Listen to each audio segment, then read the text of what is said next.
Hi, my name is Apna of Prowess Life Finance. This is the second episode of the First Time Buyer series. Today we have Sam on the call. Last week we spoke to the Goddards who spoke about their house buying process. They bought a house last year. So you'd recall that the Goddards last week said that they didn't use any scheme whatsoever.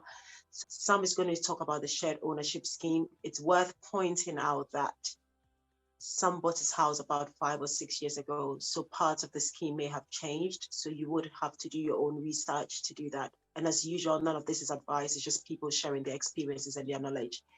And I'm hoping that you can learn lessons out of this. I hope that you find this useful. Just going to wait for a bit and then get Sam to join us, and then we can start. Have fun, get a pen and paper, take as much notes as you want, and then we'll start as soon as Sam joins. Hi, Sam. How are you? I'm okay. You? Perfect. Great. I've just given them a heads up about you and the fact that you bought your home a while back. And you're going to speak to us today about your house buying process and also the shared ownership scheme. I guess that's what you use. I've also given a caveat that you bought your house a while back, so it may be a good idea, maybe prudent on their behalf to go and do some more research, make sure that they're up to date with the new guidelines and stuff. So just let's start. So I know Sam, I've known Sam for about a long time, about 21 years actually. We went to undergrad, we went to school together, we studied civil engineering together. He's currently a very senior engineer in water modeling, and I do something differently, but we're still in civil engineering. So some people don't know you. Could you tell us a bit about yourself? Also, just tell us if you bought a house or a flat. I know most people don't know. So just tell us a bit about yourself, please. I'll shut up now. Okay. So just as Abdullah said, I'm Sam. So I'm basically Northwest. I'm in Liverpool, been here since 2006. And work as a civil engineer, but mainly specializing in water modeling, so wastewater modeling. So that has been my field for quite some time now. I bought my house in 2017, and it's a house, 3-bed house. So that's it. But it wasn't a shared. I didn't use the shared ownership. I used the Help to Buy, but then I know quite a bit about the shared ownership as well. So so I'll give you my know-how on that one as well. So yeah. So if you want us to get... That's perfect. Thank you for clarifying, and also thank you for doing some research. That's amazing. Just a quick one. You said you bought in the Northwest, I think. So is that what you said? Northwest. Liverpool, yeah. Yeah, Liverpool. Why did you choose to buy in Liverpool? What was the reason behind buying in Liverpool? So basically, I've been in Liverpool since 2006, and had been renting, and so there's been this talk of kind of moving and all those things, but I figured until I actually move, whilst I'm still renting, it might be best for me to kind of invest in my own accommodation until I make the move to move out to Liverpool. So that was the reason. No peculiar reason. I thought enough of paying somebody's mortgage, if you know what I mean, by renting. So I had to kind of do my own, go on to the property ladder on my own. So hence why I took that step. And do you think you've regretted that decision, or has it been the best decision ever? No, not at all. One of the best decisions you've made in life. Not at all. It's the best decision ever. And I sort of regret that I didn't take this decision earlier, because kind of paying the same amount of money that I was paying on rent as my mortgage kind of, it makes absolute sense. So if I'd taken this decision a while back, probably by now, and I've made a big dent on the mortgage that I've been paying, you understand? So it's the best decision ever. And I wish I had that foresight early on. But yeah, it's never too late. It's never too late. Yeah, we'll talk a bit more about the financials later, but let's just go through step by step. So you said you've been in the house for 4 years now. So 2017 to now is about 4 years.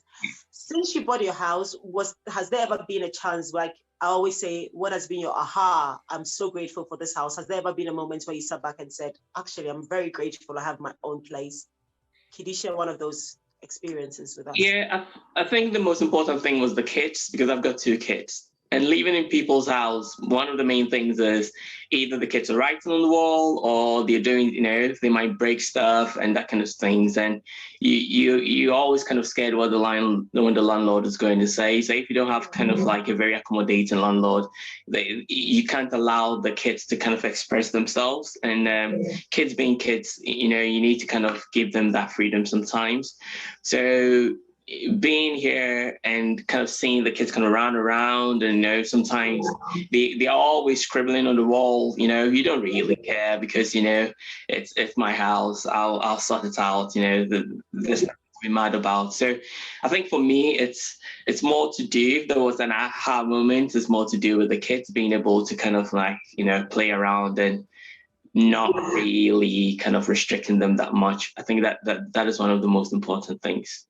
Okay, so the couple we interviewed last week also have 2 kids, and he said when they moved in, one of his little girls was like, "Oh, are we going back to the hotel?" Because they've rented for a long time, and being in their own home for the little girl was very great for them.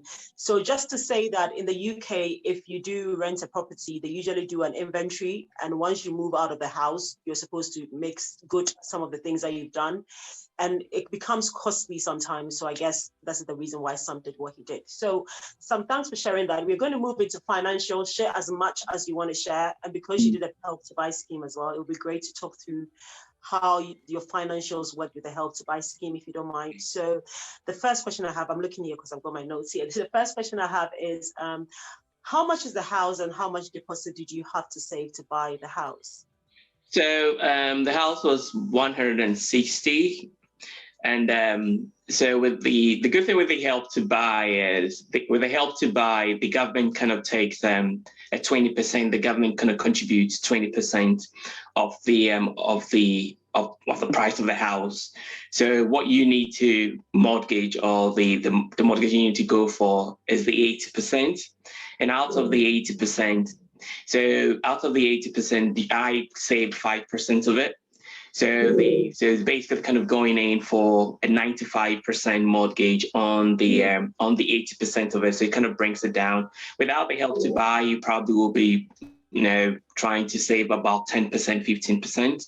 But then with the Help to Buy, it kind of takes that and it reduces the amount of the amount of investment really. So that was the good thing about it. So I ended up paying about 8,000 towards it. And obviously the government then paid, that was about 20% as well. It was around, I think, 32,000-ish. That was what the government then paid towards it. So then I secured the mortgage for the remaining 85. So that's how I went about it. But with the Help to Buy, you also do have a 5% and a 5 years kind of relaxed period where you don't get to pay interest on the government contribution for you. So you've got that 5 years to relax and plan how you're going to either remortgage and pay off the government 20%, or if you're very good at saving, pay off the 20% from your savings. Then you still stick to the 95% from the mortgage. Okay, so I'll let us go more into the Help to Buy later on, but just a few more things about the financial stuff. So although you had saved money to buy for the deposit, did you have to save any other money for like solicitor fees? Did you have an emergency fund in place before you bought? What other costs? You don't have to give the full figure, but tell us an approximate figure of how much extra you had to save. Because I think people don't realize that apart from your deposit, there are other things that will come up during the process. So if you could talk us through that, would be great. So apart from your deposit, you've got the solicitor fee that you've got to do. But one thing that I've noticed though, when you go in for a new build, some of the like the properties, they contribute towards it as well. So they give you, they'll probably say, okay, these are the people we're going with. So these are our solicitors, sort of thing. And if it's probably going to cost you, like, let's say 1,500, some of them kind of pay, if they kind of meet you halfway, the 750, kind of to reduce the burden for you as well. So I had that offer. where they met me halfway, it's also kind of to entice you to, to make things a bit more easier for you as well. So yeah, that's what happened with mine.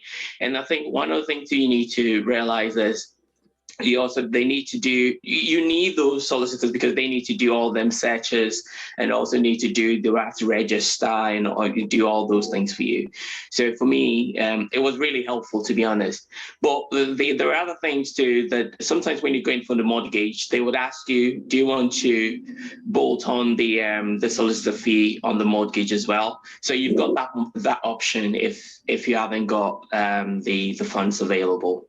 But obviously, yeah, that is the main aspect about it, really. Okay, so basically, you bought a new build house and you got some incentives from the developer. One of the incentives you got was contribution towards your solicitor fees. Yes. Did you get any other incentives from the developer, and how did you go about asking for it, or was it just offered to you? So I think that's one of the things I regret, though. So basically, when we came, you can ask them. You can in your bathroom. For instance, in my bathroom, they'll tile the whole. They have to kind of tile up to. If they're in the standing bathroom, they kind of tile everything. But we have two baths. But in the bath one, they tile up to the mid of it. So you then need to either kind of request for them to complete, like tile the whole thing, or any other thing that you needed. At the time, we didn't know that, there is the opportunity to ask them to kind of like do that for us. And one thing I learned too was when you go into the developer and you kind of sign what you want, immediately you leave, you are not allowed to come back and request for any other thing that was due you that you didn't know. So for instance, because we immediately we'd left, we spoke to a friend, and a friend said, "Oh, you could have asked for this, you could have asked that." We didn't know. So immediately we got back. It was like, no, it's as if you've gone out, you've heard what we do, then you're coming back to kind of like, ask for more. So it was one thing that I regret not knowing before. But what they did for mine was they actually, my inbuilt wardrobe, they did everything. They actually give you a lot more. They gave me like the washing, the dishwasher and all those things. So they give you a lot more. But if you do your research, you can actually get more than I actually got from them. That was the thing. So after you got the information from your friend and you went back to ask for more, did they give you anything more? No, they didn't do. All right. It was like, you've already signed it, you've already left, you've already agreed what you wanted, and that's it. So yeah, that was one thing I regretted about it. Okay, all right. Oh, that's not pleasant. No. So you had 8,000 for your deposit. You got contributions towards your solicitor fees. What other things did you save for? Did you plan and save for like furniture, carpets, things like that? Had you already made plans for it, or? So because we already living in a house before we moved in, some of the things we already had. So we just brought the things that we had. We just brought them in. I think the big part of it is actually moving from one place to the other. So if you're probably a single person, you probably take a cab and you'll be able to carry your things to the place you're moving to. But when you have a family, you can imagine, trying to get people to cut all those things back to where you are and all. So it's something to be prepared, about, and it's not cheap as well. Trying to get people to move the things to the place, because it depends on the distance from where you're leaving as well, and the number of people you want to help out. So if you have like 2 people coming in to pack your things and bring them in, the cost is different from having a driver. But if you have only a driver, then you have to know that you are going to be doing most of the lifting yourself. So yeah, that was part of the thing. Part of it. I don't want us to gloss over the point of movers, like paying for people to come and move your whole house. Like movers, they're quite expensive in the UK, unless you know a friend who knows a friend who knows a friend, and it may be cheaper for you. But that's one thing that I don't want us to gloss over, so people know that there's a cost of moving as well, which people tend to ignore. Why did you decide to buy a new build? Why not a house that's already built? So My research, and I think that is what it is for the help to buy. I think it's for new builds. The shared ownership as well is for new builds. I think that's what it is. And for me, I thought, why go for a place where somebody's already staying in, and either you go in at the lower mortgage, but you have to do a lot of kind of rehab work, or you just go in and just pay for it, and probably everything just goes. I just wanted a new place. I thought, yeah, and it was within the budget as well, so it wasn't really out of it. So I thought, no, I might as well just go in for a new build. And my research too, kind of at the time, my research was it's for new builds. So the Help to Buy scheme was for new builds, hence why I opted for that. Okay, so it's more along the lines of, you knew that with a new build, you could easily put your stamp on it. If you bought a house that someone has already lived in, although you may like it, you may have to do some changes to it, which may cost you more. That's great. Now let's dwell more into the Help to Buy scheme. So you spoke about the fact that you put a 5% deposit down, and then the government adds 20% to it. And for the first 5 years of you having the government loan in codes, you don't pay any interest or any admin fees, I think. Yeah, you don't pay. Okay, so after, I think you're coming up to 5 years, aren't you? What have you done so far with it, and if you haven't done anything, what are your plans?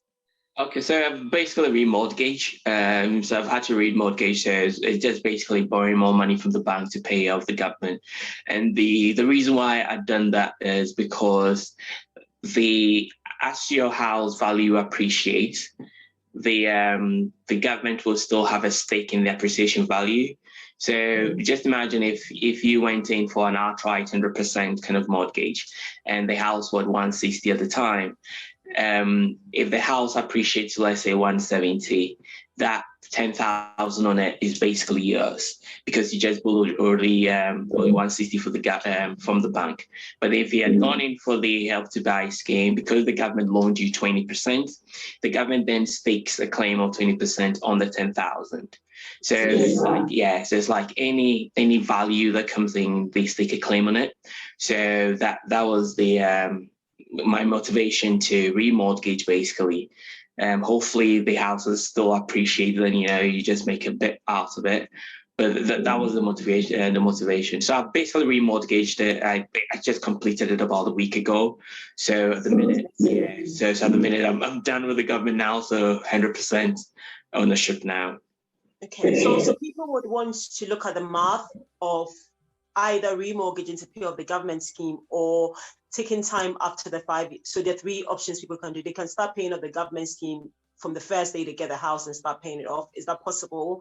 Number two, remortgaging to pay it off. At what interest rate you don't have to give us the figures, but just doing the math. Did you have to do all the maths in your head? Like, let me start paying off once I buy the house. Number two, should I just remortgage and do it? Or number three, the interest rate of the remortgage against having to pay off after the 5 year time is up.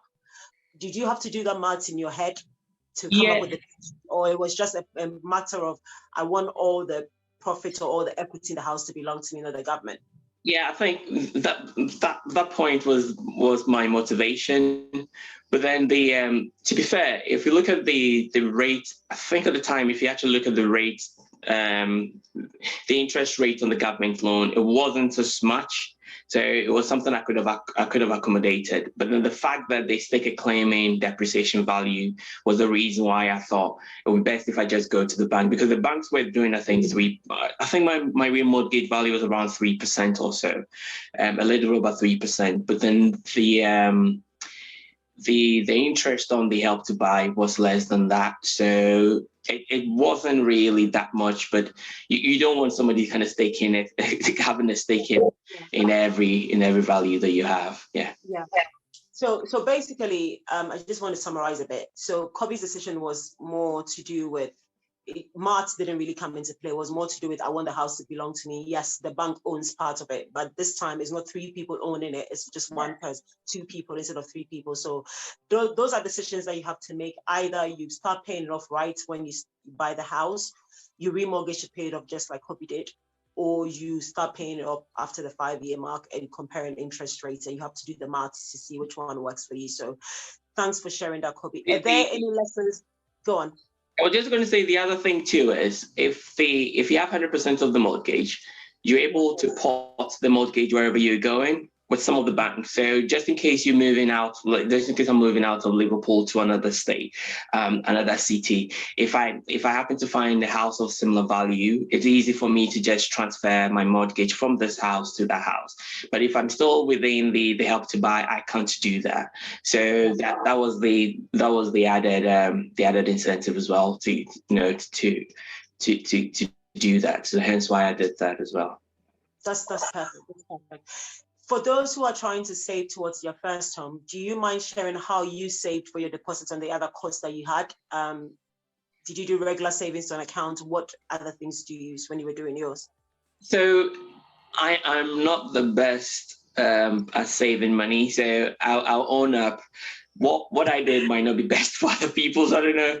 I'll just say what I did though. I realized then when I kind of planned towards it, I realized no, I'm struggling to actually save. So what I decided to do was I went in for like some of the credit cards give you 0% interest. Yeah. I took the money out of the credit card. Then I decided that, you know what, I'm going to kind of stake a direct debit to pay off that credit card. At least I know immediately it comes, it just goes. But then the money that I took from the credit card was saved somewhere I couldn't really touch. So it was to force myself to rather be paying the credit card than to actually be saving into my savings. Somehow, I don't know whether it was psychological, but somehow that worked for me. So since I knew I was paying the credit card, I paid the credit card, but then I had the chunk of the money there. So I just kind of took the chunk of the money and I used it. Other people can actually discipline themselves. But for me, the fact that I knew I had no choice than to be making a constant payment helped me to actually secure the funds that I needed. So it was a back integration rather for me instead of kind of saving and taking it there. So that was how I did mine. It might not be best for every other person, but it helped me, to be honest. It helped me too. So that's quite an unconventional way to save for something, but like I say, everyone does what works for them. If someone probably says he's not used to saving, so the only way he could save because he's scared of debt was to take debt, save that debt that he's taken, and then because he knows this debt, he has to pay it off on a regular basis. And how long did it take you to pay that thing off, the credit card? So to be fair, it took me about 2 years to pay it off. But then if you imagine because you're not paying any interest on the credit card, so you take the credit card 0% interest. Some of them give you like a year, some of them a year and a half. Then you actually use another credit card to pay that one off. Then you just roll on that. So I wasn't accumulating any interest, but then I was paying the things off. So that's how I actually managed to do it. Very unconventional, but I'm living in my house now, so it worked eventually. Have you, based on that experience, have you picked up any savings habit from that? Because you were forced to pay off a credit card. Have you picked up any savings habit from that? So now I'm actually kind of like proactively saving now, but there's no other pressure, because I think at the time I was pressured because I knew I want to do this thing at this time. And because of that, I had to find a way to actually circumvent, not being able to start saving for a longer time. But now at least I can plan ahead. So I'm at ease to do the normal savings now. So that's what I'm doing. That's great. So the next one I want to ask is, so your house is a new build. Would you mind talking us through the process from you reserving the plot and doing all that? What stage was the house when you reserved the plot? Can you talk us through the process for those who don't know, if you're looking into new builds, please? Okay, so because we found this place at the point where they'd, I think it was at the roofing stage. So we found the place. We knew how it looked like because they give you the model type. Then you just go and look at it. Okay, I like it, and it was at the roofing stage at the time. So that's how come we reserved it.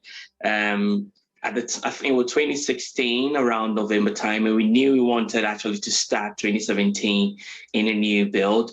So fortunately for us, they were actually going to complete it around the time we were looking to move. So that really helped. I think everything kind of fall in line with that particular plan. So it was reserved. You pay. So basically you pay a sort of like a holding fee type thing on it. To be fair, I've forgotten how much I paid on it, but you pay a holding fee on it, so they can actually reserve it for you. So that's what we did. Then you actually start the process of actually going through the bank. So for me, called the bank and said, basically, I need this amount of money. And the bank would tell you, okay, based on your affordability criteria, this is the amount of money we can actually give you. So the bank, when the bank gives you that kind of like an agreement in principle to say, we can actually give you that money, then you can then go back to developer and say, okay, I have received an agreement in principle. And that means that is the bank basically saying they're going to be able to give you that. So then so the developer for an agreement in principle before they reserved for you, or they were happy to reserve whilst they waited for your agreement in principle? They're happy to do it in tandem though, because mind you, you have you kind of given them, you pay something towards that. So if it doesn't go, they kind of they take it. So that's how it was. So the agreement in principle, they kind of do it in tandem. Then you have the lawyers on the side.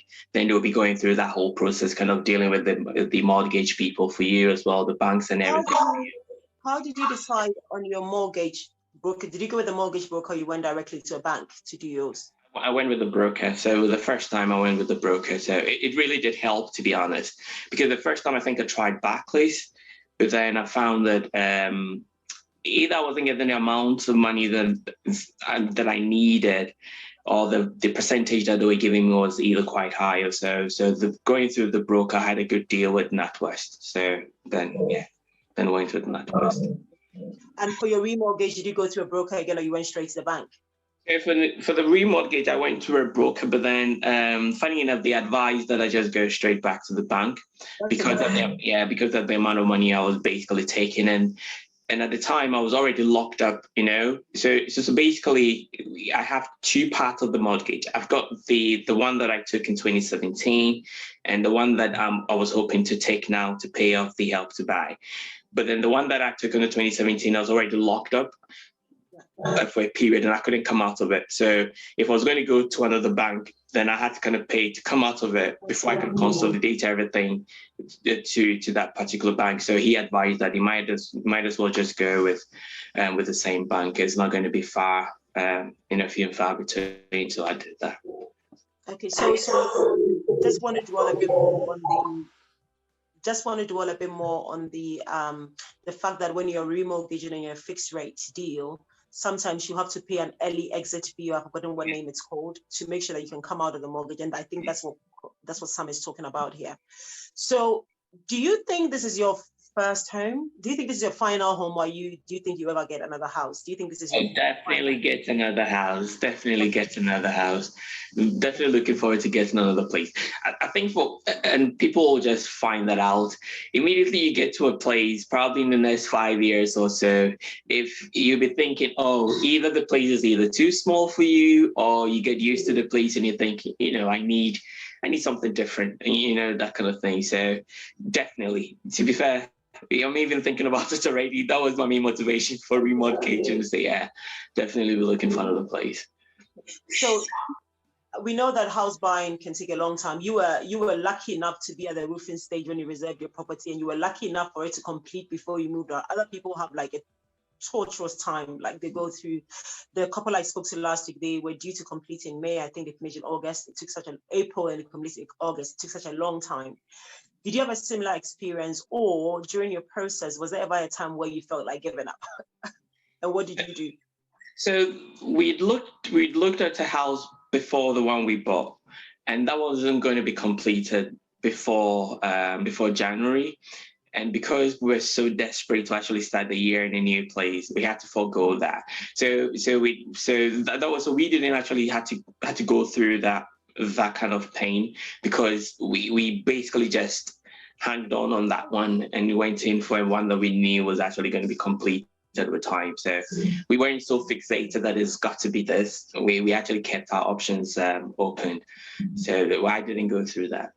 Okay. Were you happy with the choice you made because of the deadlines? Like because you actually wanted another house, but you chose this one because it was time. Were you happy with the choice you made in the house you live in now?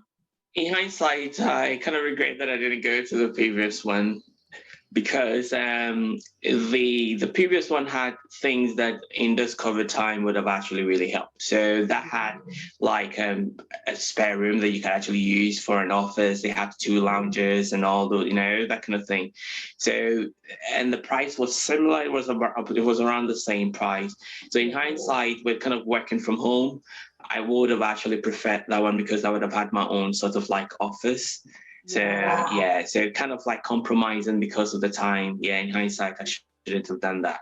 The other thing too that comes with, I don't know if it's the right time to talk about this, but the other thing that also comes with new build as well is you need to actually kind of, when you get into the house, you need to look at every other thing, because there's always snacks that they leave around, that if you don't check, and you've got ample time. I think you've got within the first year and 2 or so, to report and get them to come and kind of rectify any faults any faults with the house. But you need to really look at, there's so many things you find wrong with a new build, so many things. So immediately you get in there, you need to actually kind of look at either the alignment, either the plastering, either sometimes the nails, that kind of, you need to actually check all those things and make sure that these things are done. Because after some time, it becomes your problem to fix. But when you notice that at the onset, it becomes the developer's problem to fix.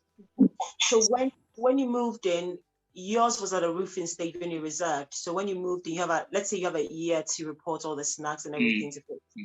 Was it easier for you to repair and get it fixed whilst they were still on site building the other houses, or was it still easier when they had left site?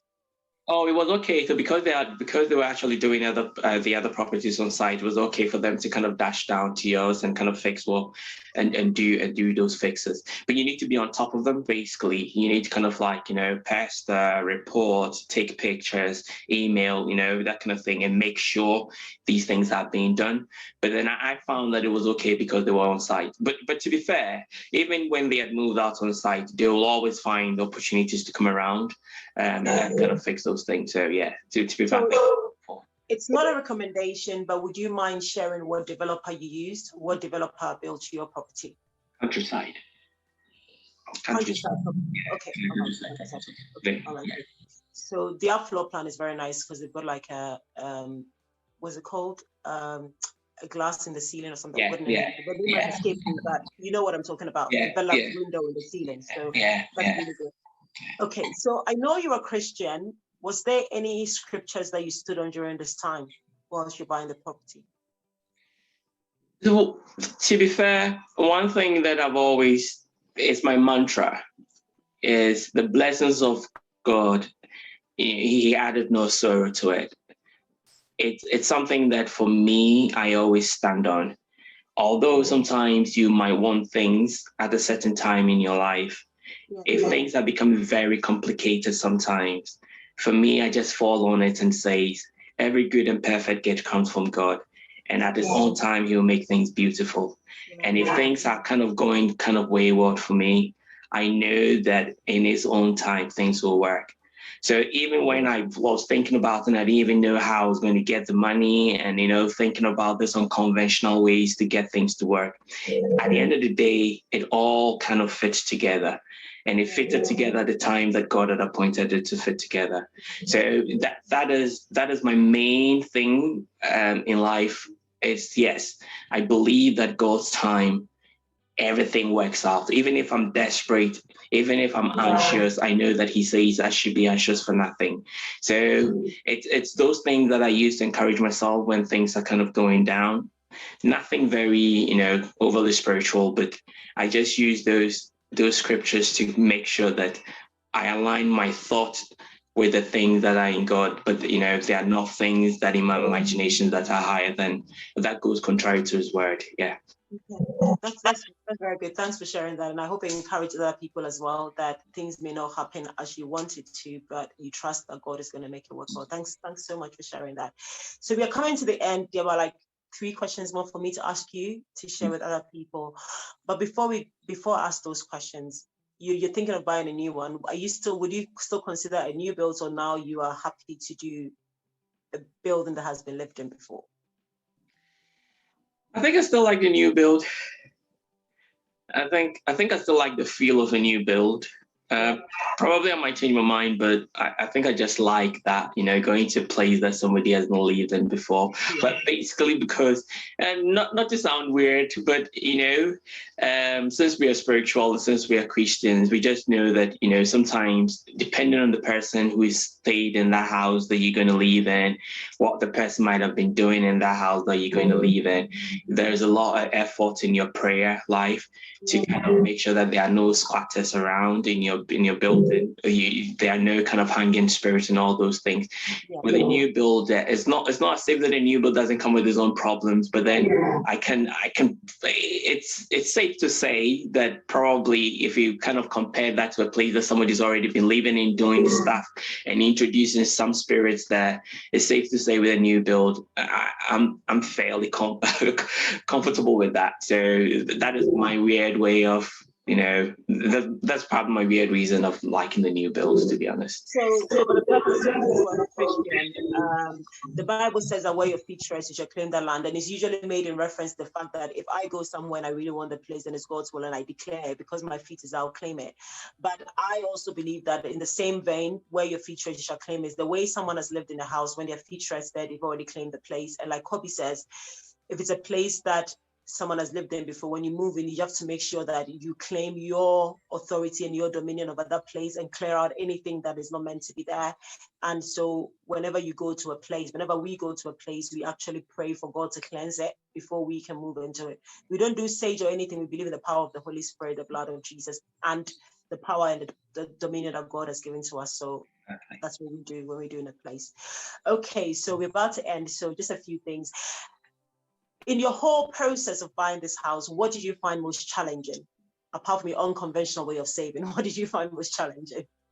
I think it was the choice of the building, because we had to move around a lot. We looked at so many buildings, and you like almost everything that you see. Then there's some, so because you like everything, is difficult. Should we go here? Should we go here? The indecision is torturous for me. I think the not being able to make that decision of saying, okay, let's stick to this, let's stick to that. And we kind of roam about a bit. So that was the most difficult. But I think once you've made your choice that this is where you're going to, the rest kind of fall in line. Okay.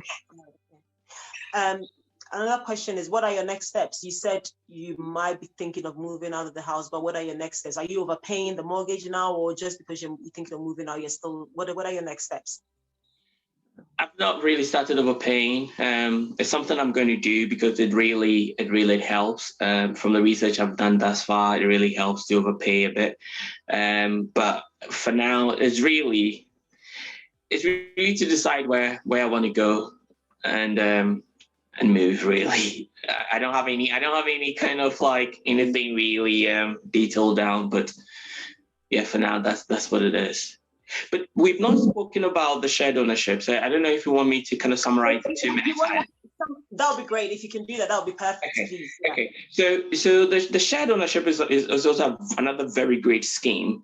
And with that, what happens is, so let's say that the house is 160, for instance, and you don't have even that 8,000 to pay for it. So that would have been the 8,000 that you would have actually contributed for the Help to Buy.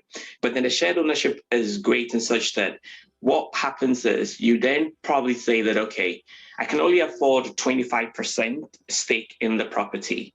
So then what you need to find 5% of the 25%. So to make my maths easy, so let's say the house is 100,000.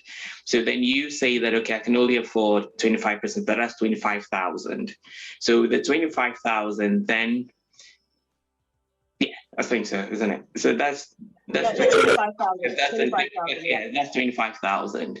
So with the 25,000, then you do the 5% on the 25,000. So then it's 1,250. Yeah. So that's what you can then do. So then what happens is you then go in for a mortgage of that 25,000. So that's the mortgage you're going for. Then you pay the mortgage. So you pay the bank, whatever you need to pay monthly towards that 25,000. But then the that 75% then is what you pay rent on. So let's, for instance, let's say it's the Riverside in Liverpool is Riverside. So Riverside will have 75%. So then you pay rent towards that 75%. So what you're paying is basically the mortgage. It's going to be about £100, you know, like it's going to be that less. Then you're paying the rent, but then they say the rent part that you pay, that 75% is subsidized as well. They subsidize it because, as far as they're concerned, the people who actually are able to come onto this are people who are unable to kind of meet the full, you know, the full mortgage.